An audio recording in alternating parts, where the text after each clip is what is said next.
Welcome to Weather and Earth 25, everyone. Thanks for tuning in to this special video. We're taking a look at the year 2025 and see what it could bring the world when it comes to earthquake activity. Right off the bat, I will tell you all, this year is looking very interesting. Could even be more interesting than this past year that we've seen. It is currently December 2024. It's still the Wood Dragon year, and it's going to be carrying on into early January.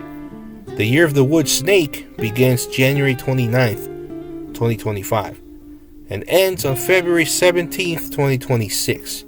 So this video is actually covering those dates.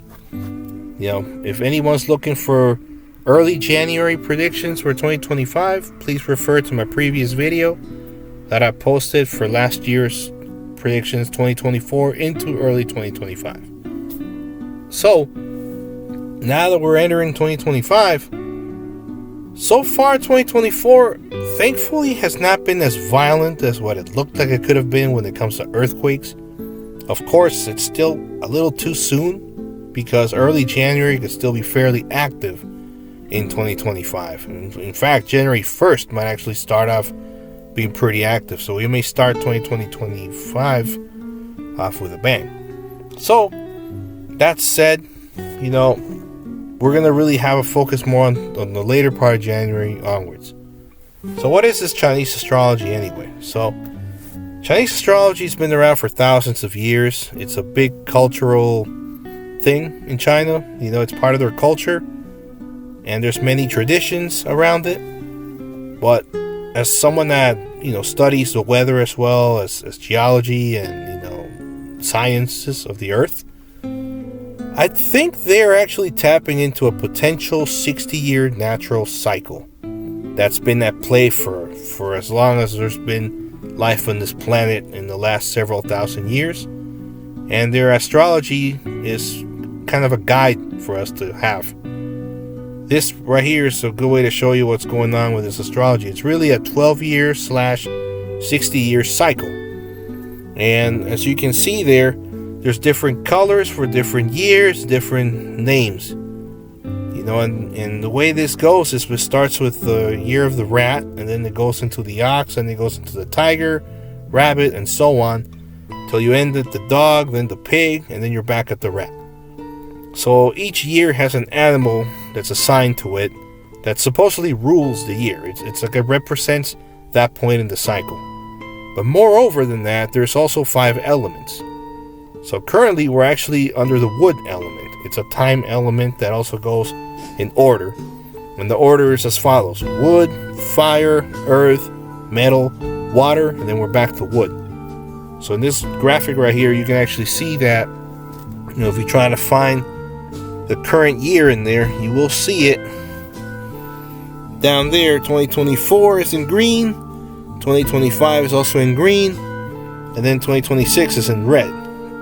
We're going from Wood Dragon 2024 into Wood Snake 2025, and then that's followed by the Fire Horse year of 2026, and so on, and then the cycle just keeps going. So snake years come around every 12 years, but wood snake years come around every 60 years. So the purpose of this video is to take a look and see what historical events we could find of great significance for the year of the snake. Again, the year of the snake this time around spans January 29th, 2025 through February 17th, 2026. So let's see what's going on with snake years. For starters, let's just take a look at the 60-year point of the cycle, just wood snake year alone. And have a look at this right here. The wood snake, also known as the green snake because wood is associated with green, brought us this. And that's why we have these little dots in green and stuff in the years in green. What you're looking at right here are actually earthquake epicenters and magnitudes. Not a complete list of them, but as many as I could find looking back as far as possible in time for the cycle of the wood snake, so every 60 years. The most recent wood snake year was 1965. And if you look at the top right side of the globe, there's a big chonker right there that happened on February 4th, 1965. Magnitude 8.7 earthquake that struck the Rat Islands of Alaska. which is actually very interesting because just a year before, in 1964, Anchorage, Alaska had suffered a magnitude 9.2 earthquake. So not even a year had passed, and then suddenly we see another monster earthquake in the same general world area, the North Pacific. So dragons, snake ears tend to be very active, and that transition time between these two animal signs has brought big events in the past, and that's one really big example right there. There's plenty more other events, and you can see just a concentration of these, particularly over Asia, as well as parts of the Mediterranean, Middle East, and somewhat around Central America. Very different compared to Wood Dragon's map. If you were to look at the video I made for last year, there's a big concentration in South America, in particular Peru. This time around, 2025 is looking different. The wood snake ear analogs are in other parts of the world. And this animal sign, year has also brought very big events. As you can see, there's several magnitude 8 events that occurred under these years. So, from here we could draw our first conclusion, actually. If we look at let's just take a look at the last 3 wood snake ears. Because, data gets pretty diffuse if you go further back in time. We've gone all the way back to the year 1125 in this map, which is like 900 years ago. Try to just get as much data as possible, but let's just take a look at the last 3. The last 3 wood snake years, 1965, 1905, and 1845. 1965 already had that big earthquake we mentioned in the Rat Islands. What about the year before that? Well, the wood snake year before that, 60 years prior, 1905. We have 2 big magnitude 8 events that happened in the north central part of Asia, right there, that you can see just north of China. It happened in July 1905. And also there's this terrible magnitude 7.9 earthquake that struck northern India that destroyed Kangra, India in 1905. This was one of the worst natural disasters that happened in the year of the wood snake. Catastrophic earthquake. Comparable in severity to the Nepal earthquake that happened in 2015, if any of you guys remember that one, which is pretty devastating as well. The 1905 event was just as catastrophic as that one. It killed even more people, actually. So that's definitely an analog to keep in mind. Now let's look back one more set of wood snakes. We go back to 1845 now. I'll turn your attention towards Mexico. There is a magnitude 8.3 estimated earthquake that struck the central Mexican coast in April 1845.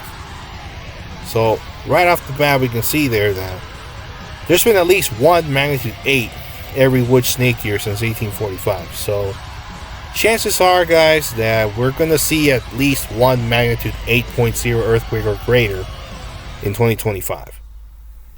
So now let's stop it right there for just a bit, because I want to go ahead and show you now another map.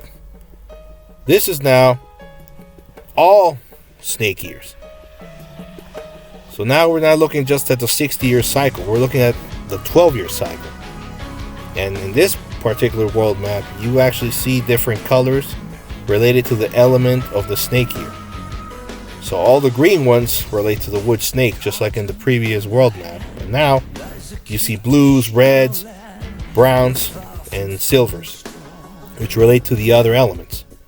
So a lot of data to process. If you wish, feel free to pause the video and analyze each one, but I will just give you the takeaway from all this data. This was mainly done to see what parts of the world historically have had the most earthquake activity in the year of the snake. Starting off with the Americas, there's an awful concentration of major earthquake activity in Central America. This is most likely going to be the #1 spot to watch in the entire American continent, from Mexico to Nicaragua. Especially El Salvador and Guatemala, they've had a lot of major earthquakes in snake years. So this is a pretty risky time.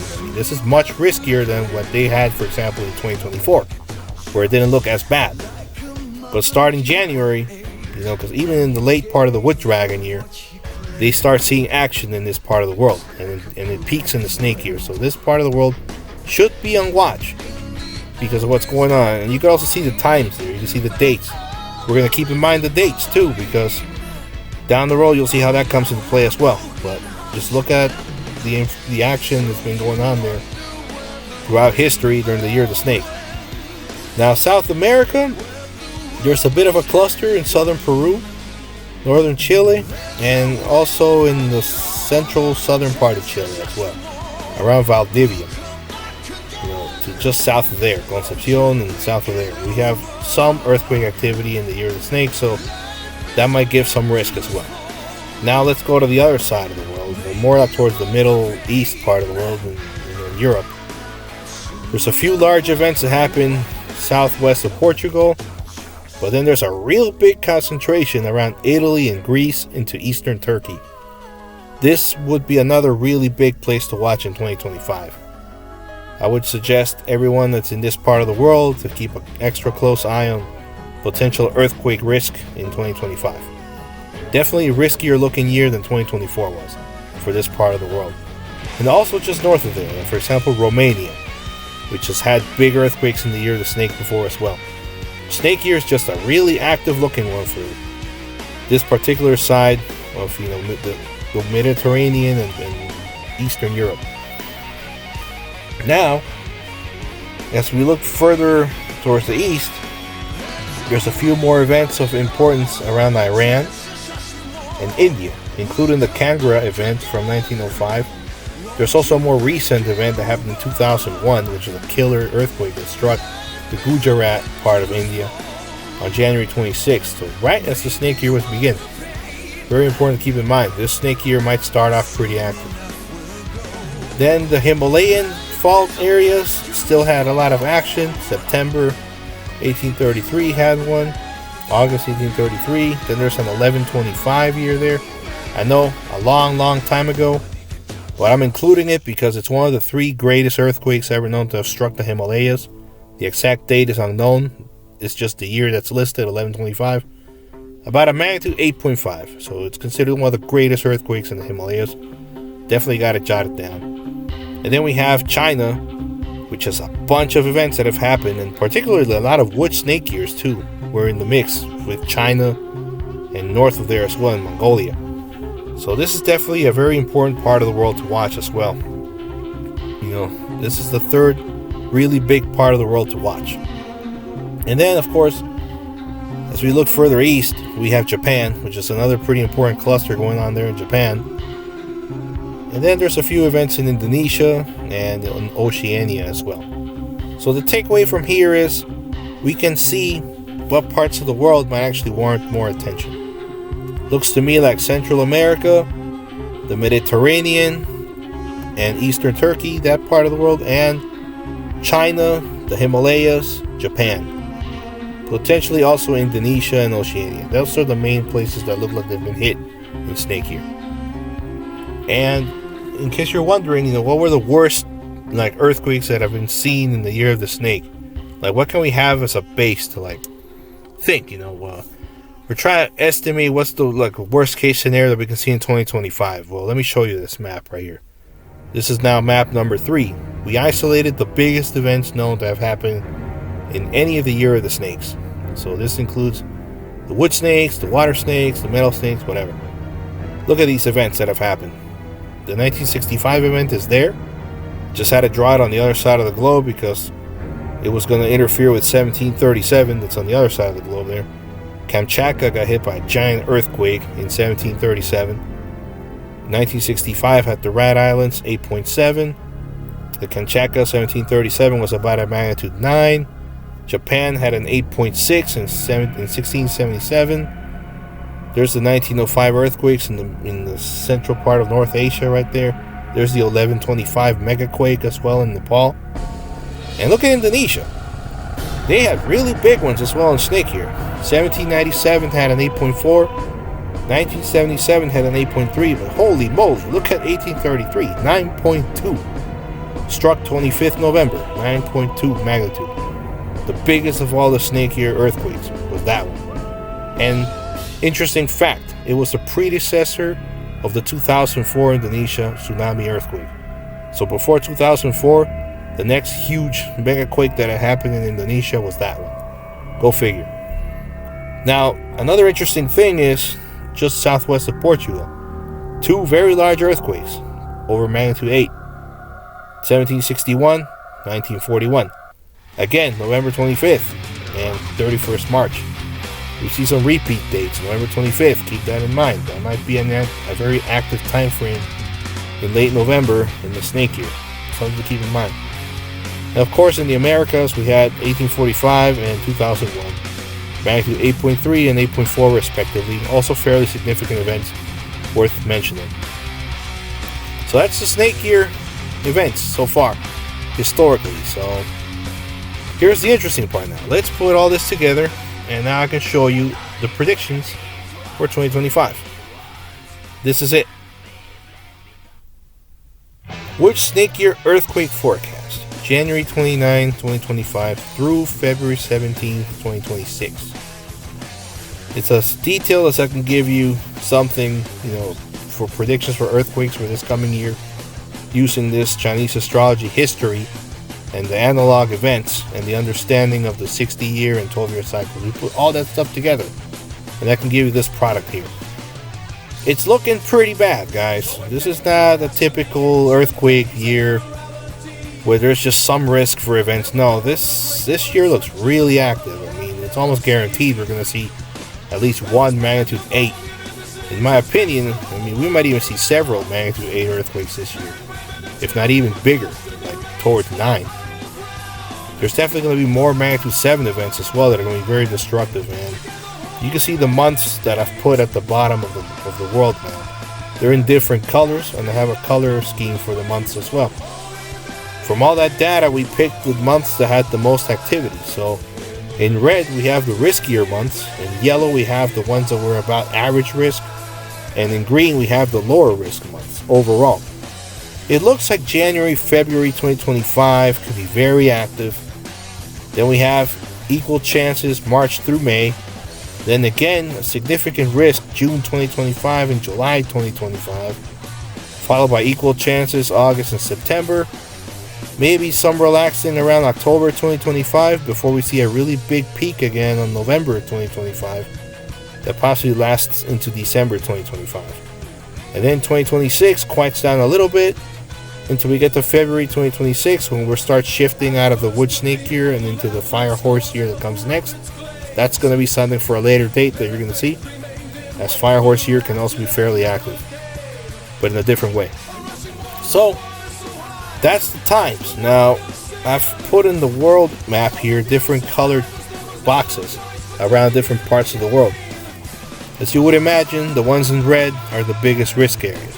Central America, Mediterranean, around Greece, Eastern Turkey, Italy, Iran, India, Nepal, the Himalayas, China, Japan, parts of Indonesia, the Rat Islands up there in the North Pacific, and Kamchatka. Those are the main parts of the world to watch in 2025 for potentially at least magnitude 6.5 plus earthquakes, but in reality, I'm thinking bigger. Maybe in Central America they'll be closer to 6.5 or 7, but in Asia, you're talking about most likely these will be like 7.5 plus. I even put there 2 to 3 possibly over magnitude 8 out of the so-called magnitude 6.5 plus earthquakes. Again, people, so it's kind of a disclaimer. Earthquakes are formally not able to be predicted, so these predictions are more like quote-unquote predictions. These are experimental. Take it with a grain of salt. I don't want to go out there and say, I can actually predict earthquakes and, that's it. No. Seismology is in its infancy. There's so much more to be learned, and astrology might just be one tool that can help us see, when these events could happen, especially the when, the timing. Actually picking locations might boil down to other methods as well, like, studying earthquake faults, etc. But maybe astrology can help us see where and when certain things have happened and may happen again. It's just a way. Just want to let you guys know that this is not set in stone, but this is my idea, my theory that I've been working on for years, and I think it's something that the ancients also knew, because there used to be a time when astrology was actually taken more seriously and considered a science, especially Chinese astrology, which is so complex. And I've been doing research, and there really seem to be 60-year natural cycles that actually exist. You can look this up online. You'll see research papers about a 60-year weather cycle and even a 60 to 70-year seismic cycle. I feel like this is all put together. This is all linked together in an interesting way. But I think Chinese astrology makes things more quote-unquote fun to look at and understand. Understanding time as, for example, the sign of the wood snake versus like a mathematical formula. I think I'd rather just go with wood snake here. It's just easier to track, And this stuff's real complicated, so please follow me on X. I'm on that platform, always posting the same name, Weather and Earth 25. You could keep up with my monthly posts that I put there, because I do fine-tune the dates as we go along. The dates you see in this map are not exact, they're approximate. And it's just a date range that I've given with a higher risk based on historical snake year analogs, which are the ones that I showed you. Remember how we saw a lot of events happen November 25th? So around the 25th of November, maybe like the 20th of November to like early December, big time risk to watch just based on that. April as well, like around April 7th, there's a few events of note, April 4th. So early April also bears watching, late March probably as well. Definitely keep an eye out on late January, early February, as it seems like that time where we transition from Dragon Year into Snake Year, we can see major earthquakes around the world as well. So it seems to come in waves, and there's certain times of the year that seem to have more potential than others, and that's why these dates are there in purple with the arrows pointing at the world areas that these dates pertain to. So feel free to pause the video, take a screenshot, save that map. I want this map to be like a world map, like a road map for you guys to just have in the back of your mind when these dates show up, or at least this time of year shows up, and the year of 2025 continues chugging along, to have an idea of where we might actually see earthquake activity, or where it could become really busy. So it's a lot of work, guys, and I hope you guys appreciate this stuff. Like I said earlier, it's my second time doing this, so I'm gonna see if I can find a way to make it better as we go on, but this is what I can provide to the best of my ability as of now. So this is the prediction. You're looking at it right here. You've been looking at it for the past several minutes. That's your 2025 earthquake prediction, thanks to Chinese astrology, which helps us see the timing and the locations of events that have happened in the year that we're going to be in, which is the wood snake. So that's that, guys. Thank you so much for having watched this video, and I hope that you guys take your precautions if you do live in the seismic area. I don't mean to scare anybody with these forecasts. Remember, these forecasts are really experimental predictions. I could definitely be wrong, most likely actually, but you never know. I just feel like I have to let the world know that we could be probably entering a really powerful, dangerous, devastating earthquake year. We could be on the brink of seeing some extreme stuff, especially even now that 2024 is actually much more tame than what it could have been for a dragon year. And oftentimes I see when a dragon year kind of falls behind, the snake picks up the slack. So 2025 could be big, guys. It could be really, really big. Best thing I can say is, if you live in an earthquake-prone area, do your homework. Study your building, your house. Find out if it's anti-seismic, if it was built properly to withstand an earthquake, and know what to do if an earthquake strikes. It's best to be prepared, not scared, so these events don't take you by surprise. If your building is safe to be in, then you should be okay. Just duck and cover under a sturdy object like a table, or in some part of the building that's less likely to collapse. But if you're in a very dangerous building, you gotta do your best to survive, if something like this happens. But I don't want to be the one to tell you exactly what to do. You have to look on your own and do your homework and know what to do in case a big earthquake strikes, because the correct thing to do varies depending on the construction of the place that you're in, as well as, other factors like whether you're next to a mountain that could collapse, or if the earthquake magnitude is just too powerful. Just different things. You just got to know what to do. But the one thing that I will suggest, that I tell my own family that actually lives in an earthquake-prone area, is always have a backpack that has provisions. Because regardless of what happens, you might have to leave the building eventually in a hurry, whether it's right after the earthquake or right during.